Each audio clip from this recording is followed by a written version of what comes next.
Still, we have to be able to stop the run. We're not a physical football team by any nature right now, and so that's why today was a demanding practice like they all are, but we must get much more tougher and much more physical in our football team, and everything is about a clarity of purpose, of what we're doing, everyone taking accountability, being accountable for their own self-determination. And right now with such a young football team, we're building kids, we're building young men, we're building a work capacity. And right now, I see our work capacity starting to increase. We couldn't get through an entire practice the way we practiced when spring started. Now we're getting through and finishing an entire practice, but we have a long way to go. But I see some individuals stepping up, and I see some individuals kind of tapering off. And like we told our football team, is everyone's responsible for creating their own identity. And, we'll have a great assessment of where we're at after the orange and white game. And then we welcome 18 newcomers here in June, and every position will be up for grabs again. Just how important is this for the guys that are tapering off to really take advantage of these last, 4, 5, 6 practices before those new guys? It's critical. Everything is about, how you finish. And again, they're putting their resume on film, but they're also putting their resume on the mental effort and intensity that it takes day in and day out in our football program, in our culture, and so it's the way you take notes, it's the way you go to class, it's everything, it's the total package. And you know what, for the most part, this football team has done a pretty good job with that. We're just so young. Every day is a teaching opportunity, and we expected this, when we started practice 1. With your running backs, how important is it that you guys have a semblance of diversity there? You have Hurd, a bigger back, you have Marlon, and then Devon. It seems like they have a nice mix of different skills. Well, you're exactly right. It's big that we play complementary football, especially at the running back position. Everyone has a different skill set, and now it's our job as coaches to put them in positions where they can take advantage and use their individual skill sets to our advantage as a football team. And each one brings a different dynamic to it. And then we welcome 2 more running backs come June, so we're excited about that position. And Marlon Lane has been a model of consistency. He's playing right now. He's focused like a senior should in our football program. We asked Kurt whether he considered himself a linebacker or a defensive end now, and he said both.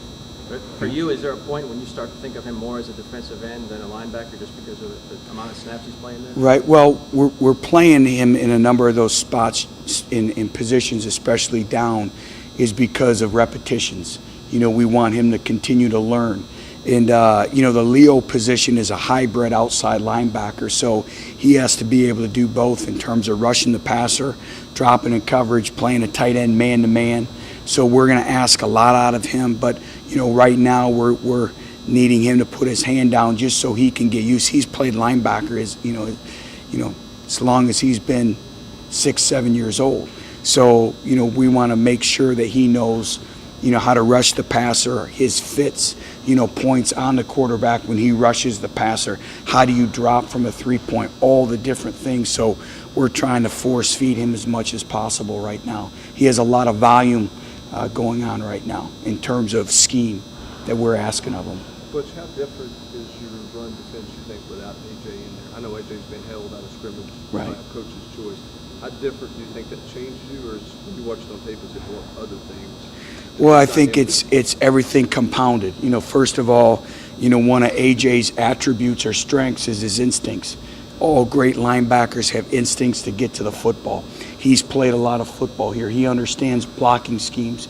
He understands how to read the pull of an offensive lineman. He understands their stances. So he understands the mental side of the game where, you take him out of the mix at linebacker. We're extremely young. You have Jalen Reeves-Maben, who's never played linebacker before. He's played safety and running back. And then, we'll welcome some individuals when they get here in June. So, when you take him out of the mix, we really miss his explosiveness, his instincts, and just the overall communication as well.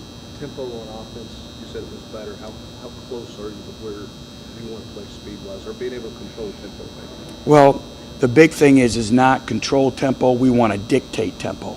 And we're not dictating the tempo like we want to right now. But we've made improvement. I would say probably a B-, where it was a D- after the first scrimmage. And so we've made progress, and everything goes into dictating the tempo. It's having confidence in your style of play. It's being in football shape. It's the mental conditioning, the snap and clear, and to play fast. And usually when you're young, you have so much going on in your mind of getting this, getting the call, lining up, playing fast, but also defensively, there's an art to dictating the tempo as well. And again, it comes with confidence in your style of play, being in shape and being able to manage and do 2 or 3 things at once. And right now we're not at that level yet. You talked about all the uniform seeing the fact a bunch of newcomers going to have to play because you don't have a choice. Have you ever, in your coaching career, had a team this kind of relying this much on newcomers?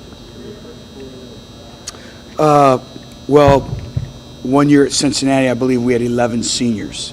And so this year we have 13. But I don't think I've ever been a part of a program where you have to rely on so many newcomers at 1 or 2 particular positions.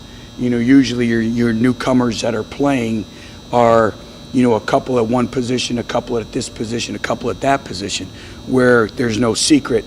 They're going to have to play at linebacker. They're going to definitely have to play at the defensive line and, in the offensive line. And in any conference, then you throw in being the SEC, which is an unforgiving conference up front. When you have true freshmen having to play in your offensive line and defensive line, that makes for many challenges that it's going to present. But it's also a great opportunity.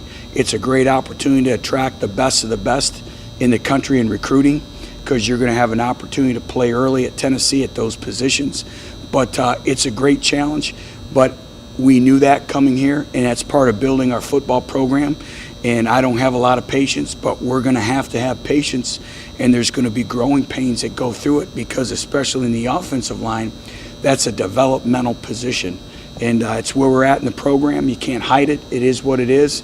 But I'm encouraged by the youthfulness, their eagerness, in the talent that we have and the talent that we have coming in. So I'm encouraged by it, but I just know every rep is at a premium in terms of coaching and learning from it. Particularly at left tackle, how do you feel about that competition at this point with, former walk-on, Right.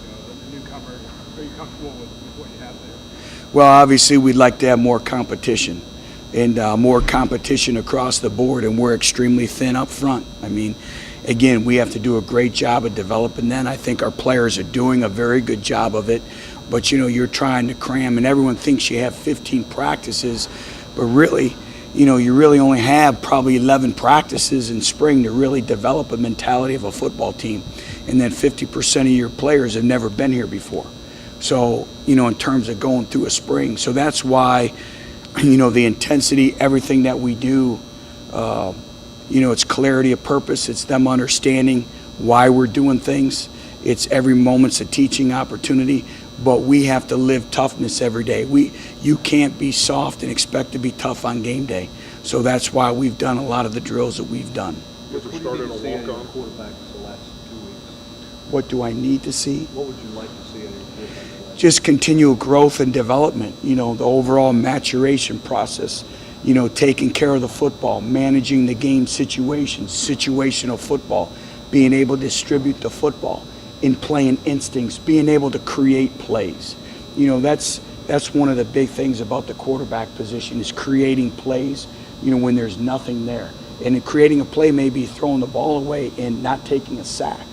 In managing situational football, managing our offense, but really taking care of the football, really having a complete and total grasp of the offense and what we're trying to accomplish. Have you ever started a walk-on offensive lineman before in your career? I have in a couple big games, and Don Mahoney does a tremendous job with our offensive front. And it's all 5 of those individuals playing together collectively as one unit. And so much too is the running backs and the tight ends that go into that as well. But we were forced, Eric Fisher is a great illustration. We won a championship with him playing tackle as a true freshman. So we've had to play some true freshmen in the past. Coach, with what's going on in Northwestern, any opinion or thoughts if this is a good thing or a bad thing for college football? Keeps going. I pretty much know what everyone else sees on TV, but to be quite frank with you, I've been so consumed with Tennessee football, I really haven't had the opportunity to really sit down and roll our sleeves up.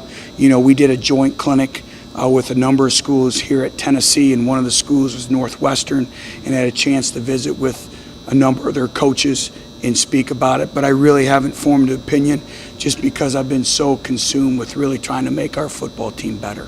Thanks, guys. Thank you.